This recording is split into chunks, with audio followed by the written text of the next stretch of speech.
A lovely and warm welcome. It's now time for the news on Hope Channel, Zambia, media that changes lives.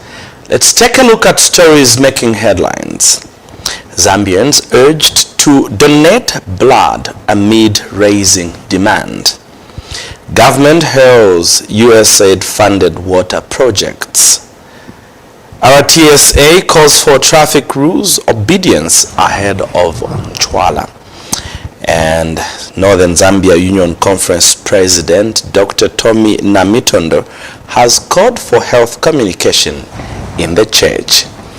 Details of these stories plus more coming up shortly. Join us for Prophecies of Hope, an extraordinary journey through biblical prophecies revealing God's perfect plan for humanity while bringing light to modern-day challenges. From 30 March to 12 April, experience this life-changing series live at the Santon Seventh-day Adventist Church. Catch us on Hope Channel Africa, tune in to Adventist World Radio, or stream on your favorite digital platforms. Prophecies of Hope, where divine prophecy meets human destiny. Don't miss it. This event is brought to you by SID Media in partnership with Santon Seventh-day Adventist Church. Thank you so much for joining us. I'm Bright Sinkos with the details. George Kalimukwa is our sign language caster. The Blood Transfusion Services BTS Donor Services Manager, Dear Piri Kumwenda, has called on the general public to raise to the occasion and donate blood, which she has described as a national resource which cannot be bought over the counter. In an interview with Hope News, Mrs. Kumwenda said blood donation is an important aspect of the health care system, adding that blood donation is a community responsibility, and called on Zambians to come forward and donate blood, which she said cannot be imported from outside the country. Mrs. Kumwenda said people should not fear donating blood based on what people hear, but that people found at blood centers across the country are professional individuals who are well trained. She has discouraged the idea of donating blood at the point of one's relatives needing blood transfusion, but has urged citizens to consider becoming volunteer blood donors, as the process involves a lengthy procedure which might turn out to be a little too late if it's an emergency.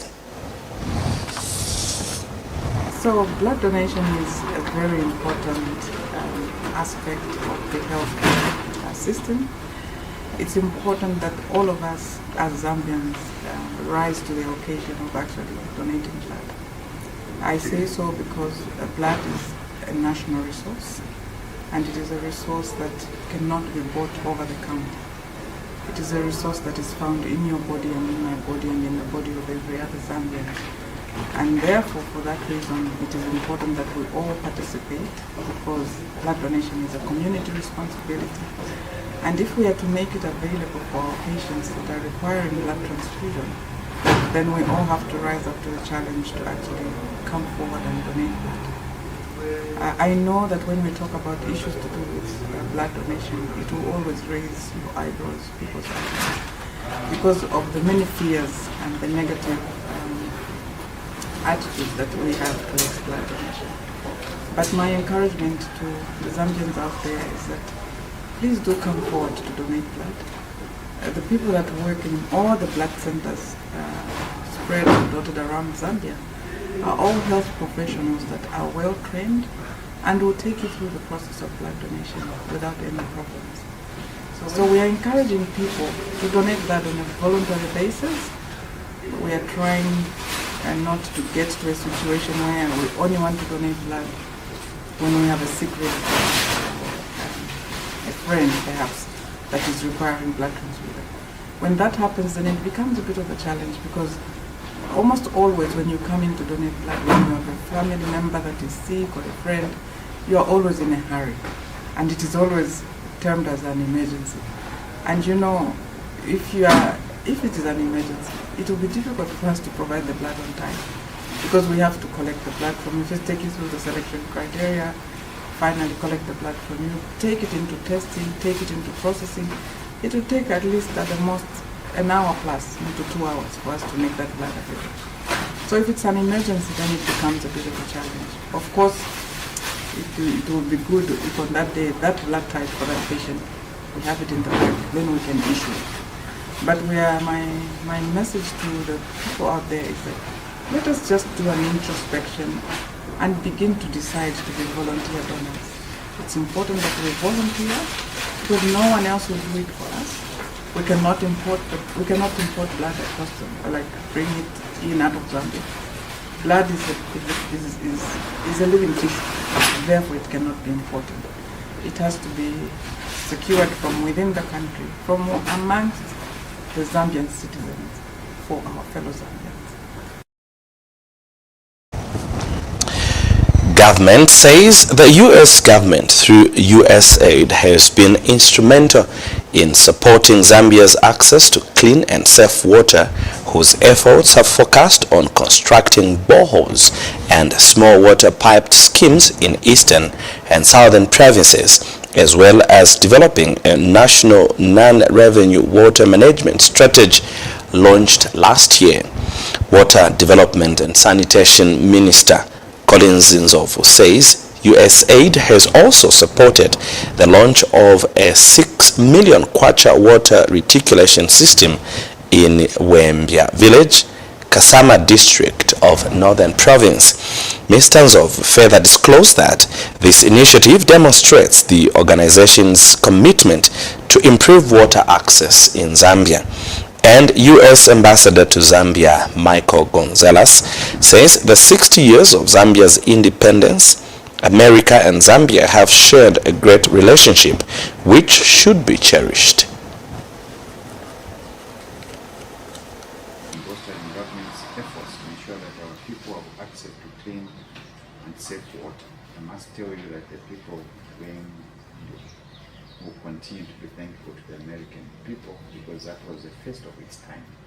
So in that area, water and sanitation has improved. In that same area, there are two big schools which benefited quite a lot from that facility, so a lot of our people have benefited. USAID support extends beyond individual communities to large-scale projects. We recognize and commend the U.S. efforts in constructing various water infrastructure projects across 13 districts in northern, western, southern, and Bakula provinces. This investment has positively impacted thousands of lives by improving health, enhancing livelihoods, and fostering economic growth through reliable access to clean and safe water and adequate sanitation services.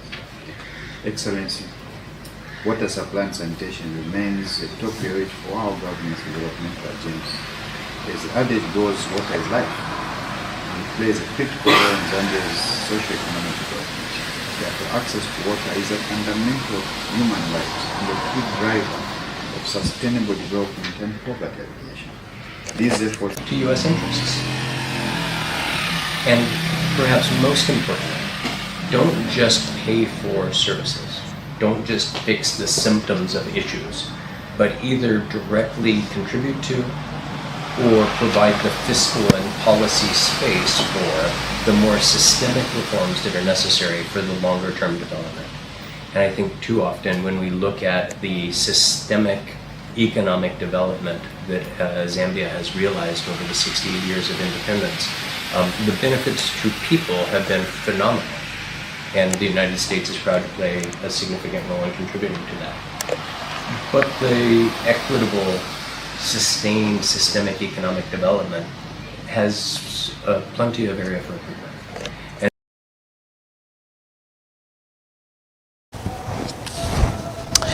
The People's Process on Housing and Poverty in Zambia, PPHPZ, has launched the drought-induced. I'll read that again. The People's Process on Housing and Poverty in Zambia, PPHPZ, has launched the Drought in Displacement DID research project in Lusaka's Maziopa compound.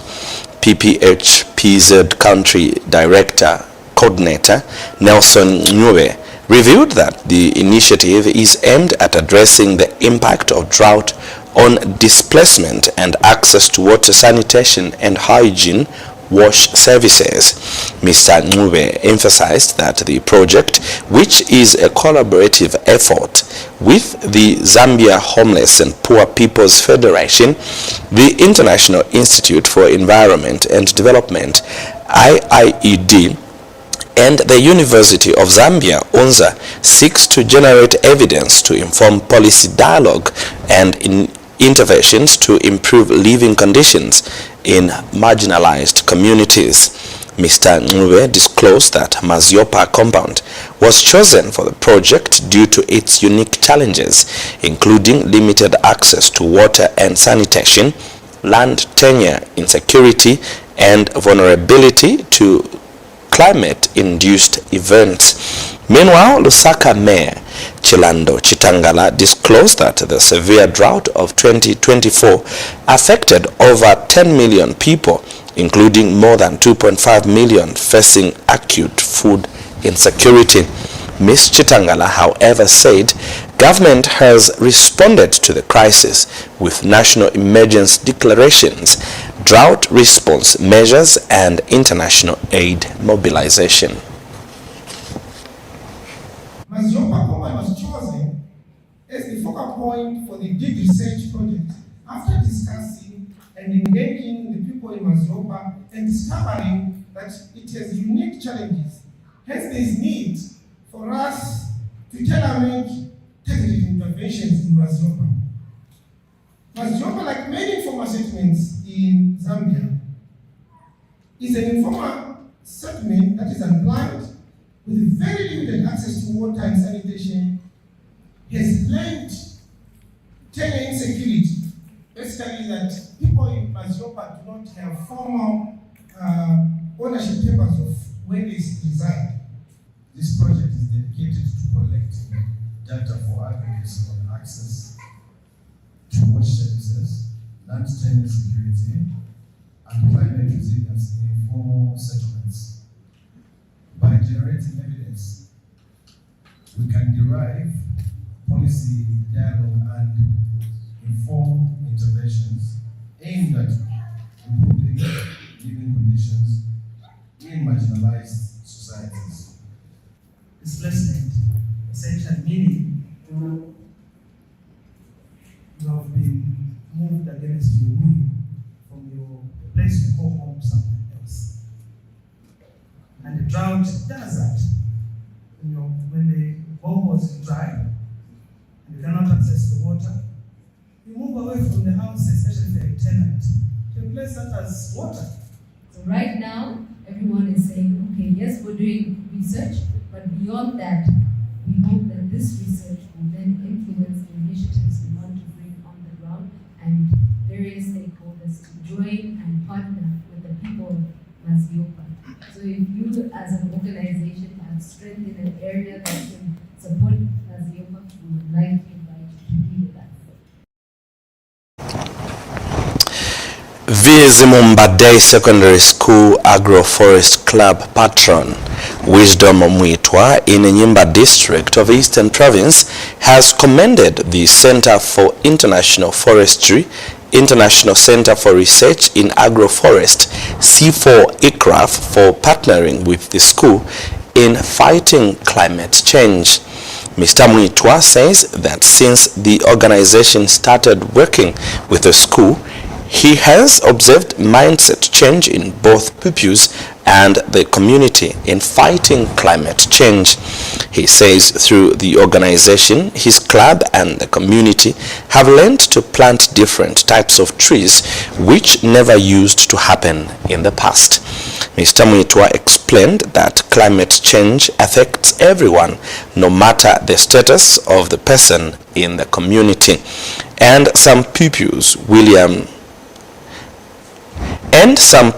William Piri and Rebecca Ngolo, have expressed happiness over the program.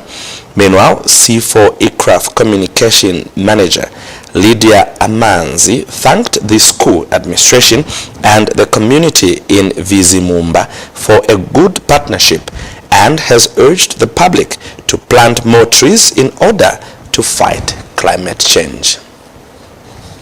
What C4 for iCraft is doing is very encouraging. From the time they came to contact our school to partner with us in terms of climate change intervention programs, we have seen a lot of change in terms of mindset. We appreciate more what is supposed to be done. They are bringing awareness in terms of how climate change is affecting the way we do our business, we do our farming and everything. And so from the time they came, we have learned quite a lot, and as you can see, we are even planting trees that we never knew we could plant. We always thought that these are wild plants, but they are now introducing them to us, and we are able to plant. And this is a shift in terms of mindset. We are learning quite a lot of things, and as you can see, even our learners are also getting exposed. We teach them in class things which are kind of theoretical, but now exposing them to such kind of knowledge, it gives them an opportunity to practice what we teach them in class. So it's like an extension of the learning environment.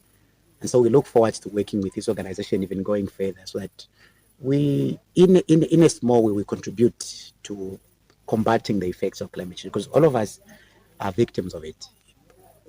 I would want to encourage every community member to take the messages very seriously. We don't have to wait, in fact, for one organization to tell us what to do with the environment. We practice agroforest, which is planting a mix of trees together with crops. I've learned that they can all, these two be planted together, and they can all be at the same field. Our benefit is that when we grow these plants, they help in the water balance, in the water cycle, and they help in oxygen, in balancing oxygen, since they respire oxygen during the day. Okay. And when we plant them together with these other plants, for example, like maize here, where we have planted, they will provide shade so that these plants cannot be scorched by the sun, and they will provide manure due to the leaves which will be falling from them. Okay. So here we're at the school orchard at Bizimumba Day.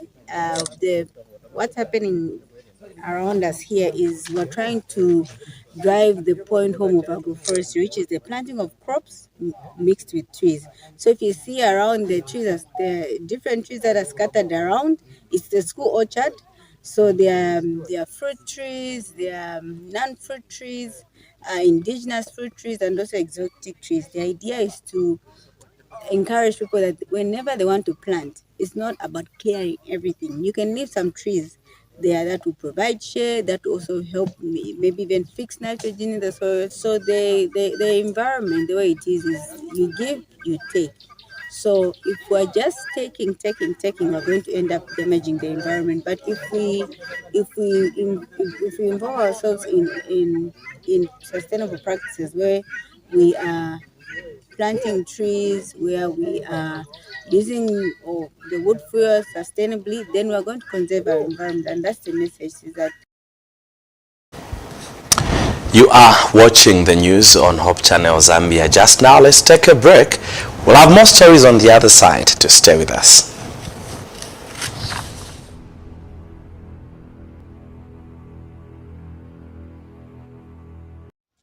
There is nothing quite like the thrill of catching your own fish. And at Papino Investments, we bring that experience to you.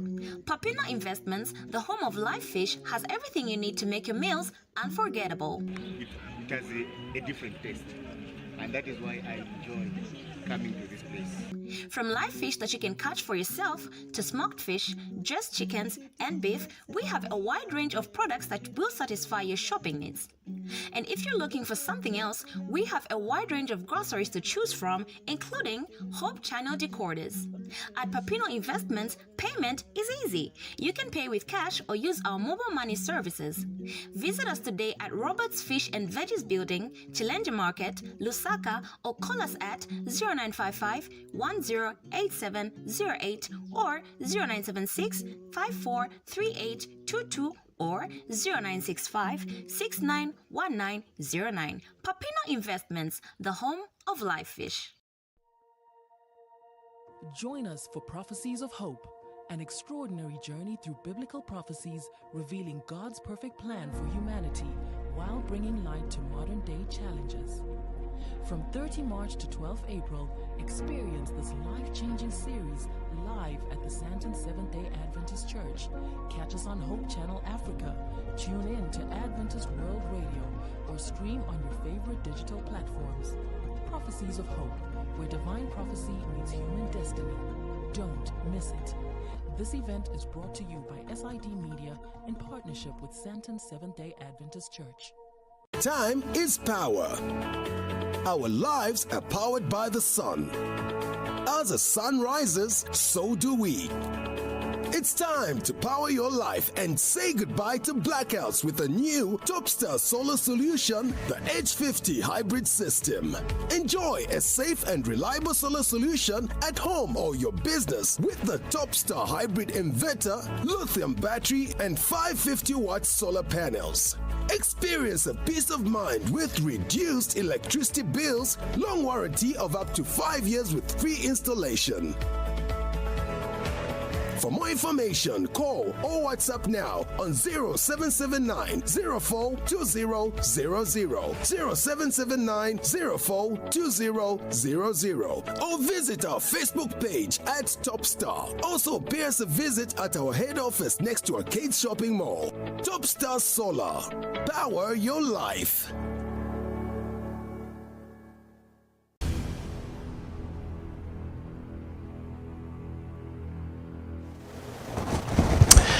Thank you so much for still staying with us. And now for the rest of the news. The Road Transport and Safety Agency, RTSA, has warned motorists and pedestrians to exercise caution and follow traffic rules on the Great East Road ahead of the Nkwala traditional ceremony of the Ngoni-speaking people scheduled for this Saturday in Chipata district of Eastern Province. With the much anticipated traffic, RTSA is advising motorists to be patient and avoid drinking and driving, and also desist from overloading and or speeding, and urged pedestrians and cyclists to be cautious and follow traffic regulations. RTSA and the Zambia Police Service will conduct intensified enforcement activities along the Great East Road to ensure compliance with traffic regulations. This is contained in a statement made available to Hope News by RTSA Acting Head of Public Relations, Mukela Mangolwa. The agency is saddened by the death of two people that died in a road traffic crash on the Great North Road in Serenge area. And in the same vein, the agency would like to caution road users, especially for those who will be proceeding for the Chwala ceremony in Eastern Province, Chipata, specifically to be very cautious on the roads. We are aware that there will be an increase in vehicle population on the Great East Road, with everyone trying to reach the destination, and also there will be more pedestrians using the roads during this period. So we want to remind the motorists to ensure that they adhere to traffic regulations, they adhere to speed limits, they use seat belts, and do not drink and drive. The same call goes to pedestrians, especially on the day of Chwala. Normally we see a lot of pedestrians going to the venue after and taking alcohol.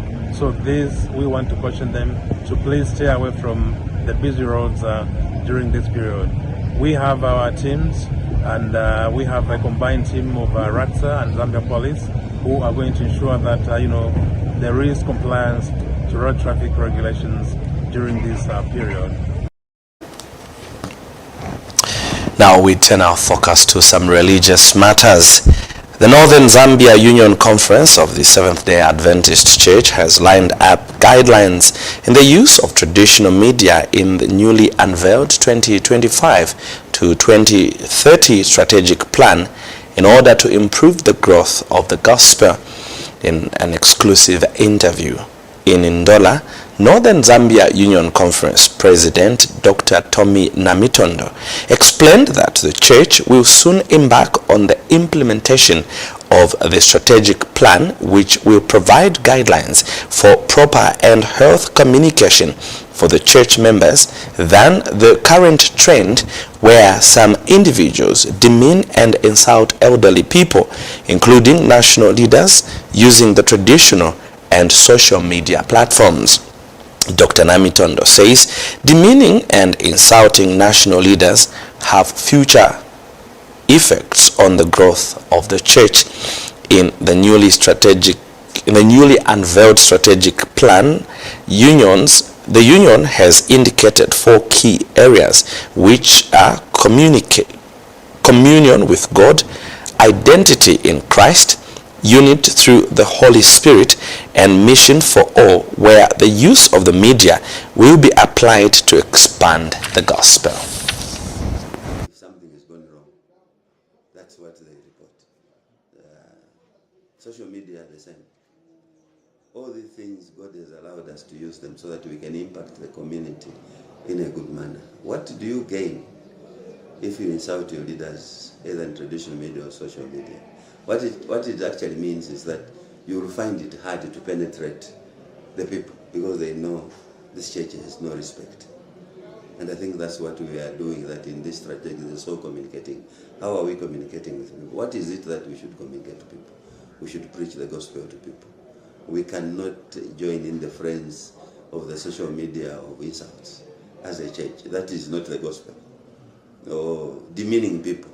That's not the gospel. But we found that most of our people, especially the young people, they think that demeaning people, demeaning their leaders, that's what is communication. Unfortunately, it kills the gospel itself, not the person you are targeting. Because that person can go, he can die, but the church remains. So we're encouraging in this strategic plan now, we're encouraging proper communication, healthy communication. We cannot, as a church, we cannot join either insulting our national leaders or our church leaders. That we can't do. We can't afford. Meanwhile, newly appointed Copperbelt Zambia Conference Associate Communications Director, Pastor Dexter Njuka, has disclosed that his entity will soon conduct a communication seminar where the use of social media will be addressed. Pastor Njuka said this during the unveiling of the 2025-2030 strategic plans by the Northern Zambia Union Conference President Dr. Tommy Namitondo, which was held at Ndola Central Congregation on the Copperbelt. He added that the church has a name to protect and will focus on the key areas of the strategic plan that have been unveiled, which has the use of media in order to interpret the 2025 to 2030 strategic plan, which is themed, I Will Go. We are now going full throttle to educate our members, educate them about how to behave online. Our methods we have 6 methods. One of them is communication. And that's the reason why we have recruited and we are identifying a lot of young people to get to know how to use these tools. We are working with the youth ministry of Pastor Longway. And finally, in our news, dozens of pathfinders from various congregations in Mandevu Mission District. I'll read that again. Dozens of pathfinders from various congregations in Mandevu Mission District of the Seventh-day Adventist Church gathered at Katima Mulilo Seventh-day Adventist Congregation for an extraordinary seminar on career guidance. The seminar, whose main objective was to equip pathfinders with the ability to make informed choices about their education and career path, was facilitated by different professionals who included police officers, nurses, and journalists, among others. Meanwhile, Chansa Chongo, a pathfinder, stated that she is determined to become a nurse in order to fight various diseases that threaten the future of humanity. Career guidance provides clarity and direction for young people navigating career options. Brent Chobola gives us details in this report. It is very worrisome that young people like you are finding themselves in illicit behaviors. Where you find a 12 years old gets a banger and asks another friend. Professional coaches helping pathfinders make informed choices about their career path. It is a guidance and counseling seminar for pathfinders from various churches in Mandev Mission District gathered at Katimamlilo Seventh-day Adventist Church. Others have decided to be nurses. Others have decided to be doctors. Others have decided to be teachers. I chose to be a member of the Zambia Police. Also, like Babi, chose to be a member of the Zambia Police. And being a member of the Zambia Police, it is not just even so it's not as easy as it is as usual. Hallelujah. So I'm encouraging someone. The uniform that you are seeing that I'm wearing this morning is a uniform for Zambia Police. So I want to encourage you that you can be even more than what I am. How? You need to be disciplined. You need to be disciplined. This program is very important to our children because of the location of our church. We are located in Tonyo, and it's an area which is known or full of junkies. So we came up with this activity to help our children to stay away from bad activities and to also help them identify their careers which they want to do in future. We all know that at this age, a lot of young ones, they just decide to go in careers without understanding anything. So today we came up with this activity to make our children understand what those careers are all about. With the knowledge they've acquired, the young people have fierce determination to become the professionals they desire to be. Hello everybody, my name is Chansa Chombo, and what inspired me to be a nurse is that I want to help everyone and reduce the number of diseases. I want to be a journalist. I want to inform people what is happening around. We thank Katimamlilo for organizing this program because it is going to help the pathfinders to choose their careers wisely. Brent Jobola, Hope News, Lusaka. Thanks a lot, Brent, for that report. And on that note, we end the bulletin. Before we go, let's recap on stories that made headlines. Zambians urged to donate blood amid rising demand. Government hails USAID-funded water projects. RTSA calls for traffic rules obedience ahead of Nchwala ceremony. And Northern Zambia Union Conference President Dr. Tommy Namitondo has called for health communication in the church. Thank you so much for your time. On behalf of the entire studio and production team, I'm Bright Sinkozi alongside George Kalimukwa, our sign language caster. From all of us, it's God bless. Keep watching.